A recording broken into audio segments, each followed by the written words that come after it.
Well, greetings all. We are coming at you from Interstate 10 heading east. We are just pulling out of Quartzsite, Arizona. Did something I don't do often, and that's drive at night. I left San Diego at about 8 p.m. last night. Got into Quartzsite just about 12:30 midnight, after midnight. Drove at night because it was going to be hot in the Arizona deserts, or all the deserts that I needed to go through to get out of San Diego, around 110 degrees. So I wanted to give the van an easier time, drive at night. Got into Quartzsite. The low temp was 80 degrees last night, so it did cool off a little bit. And should be able to get up into higher elevation before it heats up too much again. And it feels good to be back on the road. Said goodbye to California and hello to Arizona last night, just after midnight. And so stoked to be back on the road. Eventual destination is going to be up around probably Montana for the rest of the summer I have free before I go back to North Dakota for my seasonal work there in the fall. But for now, we're going to say away we go.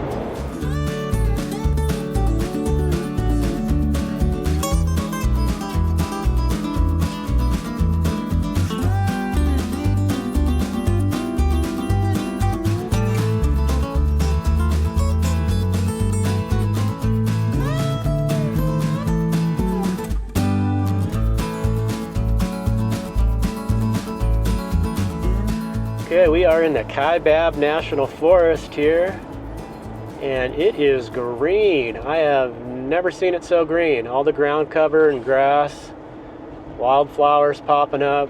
This is beautiful. I've been getting a lot of rain this summer, especially the last few weeks, so this is very welcome. Hopefully the forest roads aren't too muddy with the rain. We'll find out here shortly. Okay, so here we are trucking down a forest road in the Kaibab National Forest. Going to do a couple things down the end of this road. There is a ice cave, or a Lave River Cave, that stays real cold inside the cave, so I'm going to go explore that. I've camped up near this cave many years in the past and have just never taken the time to go see the cave. So I'm going to do that, and then after that, try to find a place to camp for the night. I'm going to kind of hone in my route as I continue north towards Utah. This will be just a nice spot to lay down for the night, enjoy the beautiful weather. I think the high today is supposed to be like 80. It's a nice breeze, plenty of shade from the trees. So we'll see what we can find.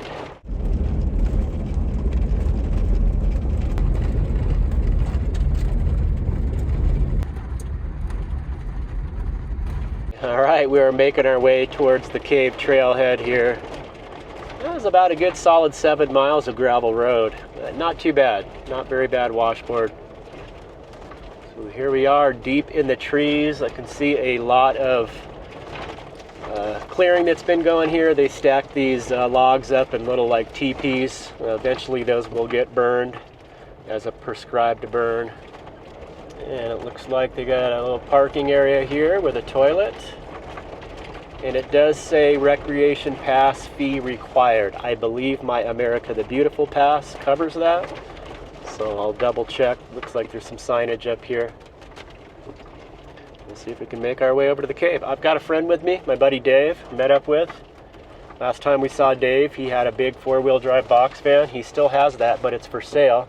He decided to downsize. He ended up buying some land and doesn't really need the big box van anymore, so let's see where we can park in the sun here. Let my batteries top off. Nice, let's go check it out.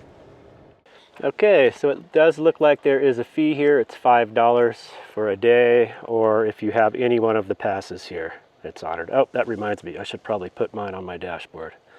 And then yeah, they've got a couple little vault toilets here. Looks like the trail's right here. We'll go check it out. Here's a look at those burn piles I was talking about. They're all over here.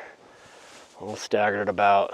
They'll pick the right time when the weather's good, it's plenty wet and the wind's down, and they just set those ablaze. It's kind of crazy. It's just a little bit of a walk from the parking lot to the entrance of the cave. They've got some picnic tables scattered about in the shade, which is nice. And you see a big rock ring up here. That's the entry point. And we will be below the ground in an old lava river cave. I think there is a slight technical difference between a lava tube in a Lave River Cave. Here's a little bit of information on it. And you're able to pause that and read it. A little more info on the lava flow features.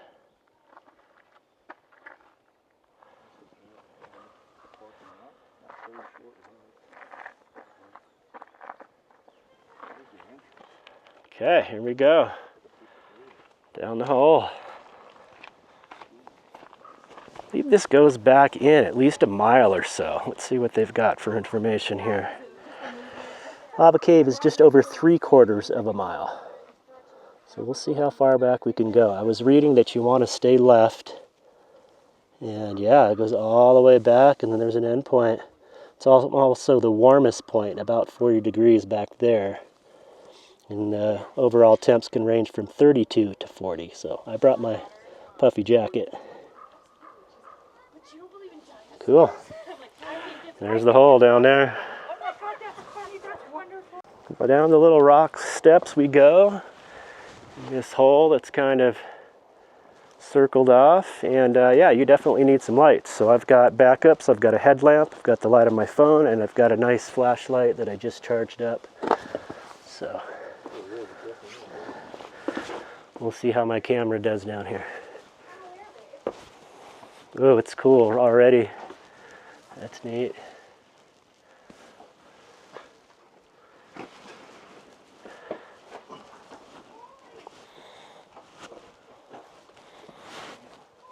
Making our way in here. It's not too rugged. Some nice smooth flat rocks to walk on. Doesn't translate very well on camera, but try to give you a glimpse of what we're seeing. Really starts to open up in here.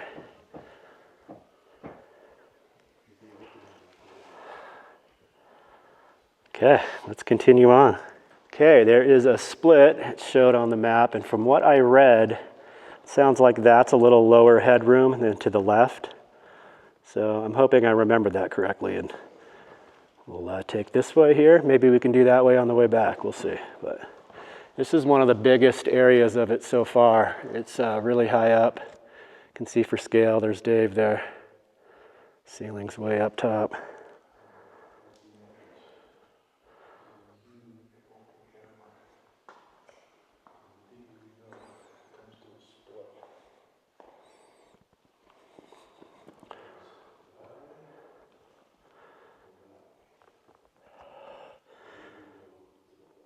You can see my breath here.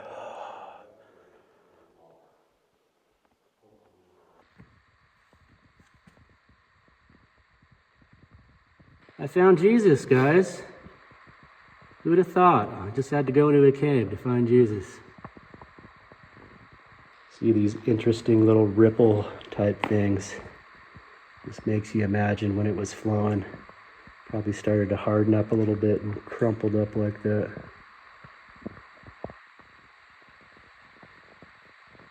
Okay, we did make it to the end here, and it just kind of closes right down. And yeah, of course, when you're hiking in the dark underground, it seems like a little bit longer than 3/4 of a mile, but not bad. Pretty smooth. And yeah, it's just the two of us. We had passed a couple with a child, and we jumped in front of them. So now it's just us. Okay, here we are at the end, just sitting in total darkness. Only a little bit of light coming off the screen of my camera here. But yeah, very quiet, still. Not much of an echo. But yeah, when I turn my camera off and it's just totally dark, it's a weird feeling to be in that complete darkness.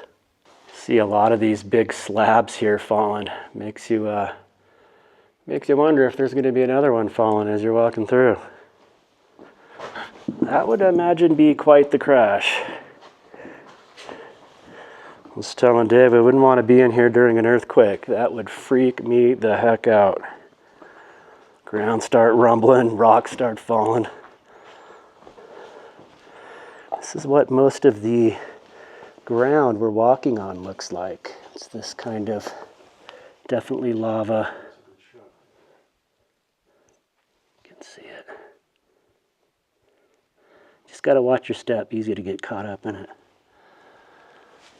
So we're right back at the entrance here, and when we first walked up to this, it does not look like you can get through. There's just a little pass through, but duck down, you can see the opening there. I almost started freaking out for a second. Wait a minute, how did this happen? There's no way out. This is it here. You can see light at the end of the tunnel. Yeah, I bet it's gonna be really bright out there and really warm compared to what we've been in. I ended up taking my coat off. I've been in just a t-shirt, but with the kind of hiking, climbing over the boulders, I've stayed plenty warm, so.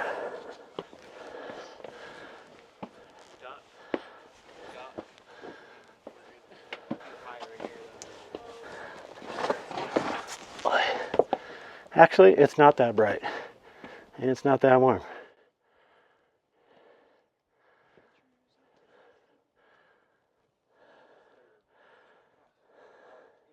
So yeah, just from the entrance to just climbing up to where I'm standing right now, all of a sudden you feel the warm air. So it's like above this wall here. Definitely a lot warmer, and the sun is behind a cloud. I think it would have felt a lot brighter. But yeah, I'm gonna find a little bit more information. I was curious about how deep we were underneath the surface. Okay, it looks like the highest ceiling, one of those high points I pointed out, is about 30 feet high. What it doesn't tell you is how below the surface that ceiling is. But yeah, they're saying 675,000 years ago, discovered in 1915 by lumbermen. That was fun. We made it out alive, Dave. Awesome, dude. That was an adventure. Okay, there is cell service out here, so we Googled it. How far below the surface is the tube? And it's saying it descends 85 feet at probably its lowest point. And I'm noticing up above here, it's a slight hill. So a combination of it being a hill on the surface and going down in the cave, they're saying 85 feet between the top of the tube. Pretty cool. And I was also reading at one time in the early days, there was ice in the cave that homesteaders would go in and chip out ice to use in their ice boxes. Okay, so back to the vans. We're gonna go try to find a camp around here. And I got a couple little projects on the van to take care of and just kick back and enjoy the nice weather. Okay, so here's a little look around the campsite here. A nice spot in the shade in the trees here. And I figured it'd be a good time and spot to get the hammock out. So I'm gonna be hitting this here. Looks like I'll be in the shade for quite a bit. Got that set up. It's been a while since I've used my hammock, and yeah, it's just really pretty out here. I normally come through this area in the spring after the snow melts, so I've never really seen it in the summertime, and I'm surprised on how much green ground cover and grass there is. Really pretty. Of course, I do think they got quite a bit of rain here this end of July, early August. Yeah, just enjoying hearing the wind blow through the trees.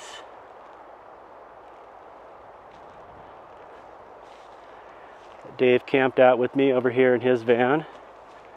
We were just kind of tinkering on some projects here. But now it is time to just kick back, so I think we'll do that. Got this hammock is calling my name. Got Dave over here chilling in his van. Call this camp for the night.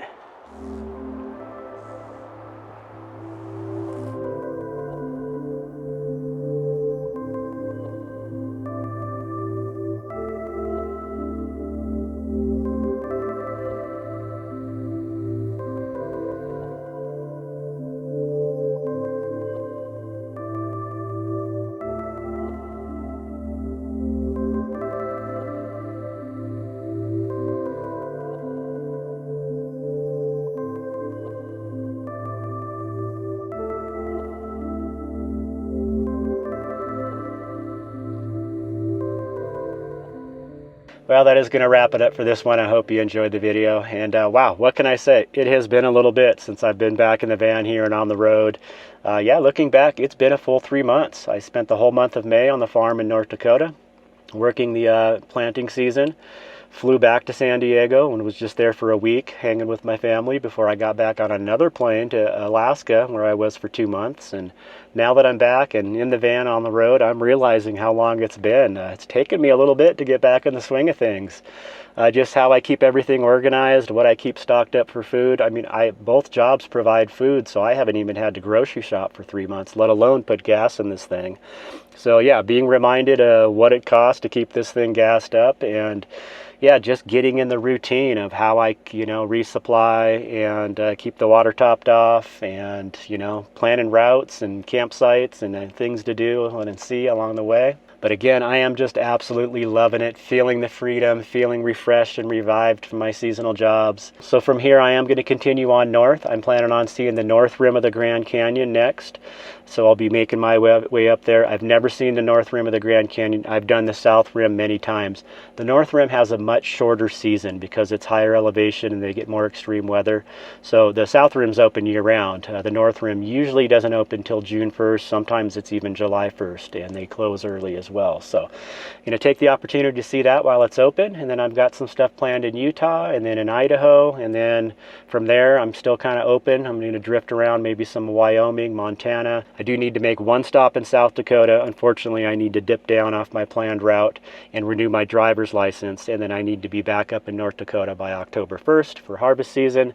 That'll finish off my seasonal work for this year. And yeah, just appreciate y'all joining me, and hope you keep tagging along for the adventures to come here. So I hope you're all doing well out there, and we'll see you soon in the next video. Take care. Peace.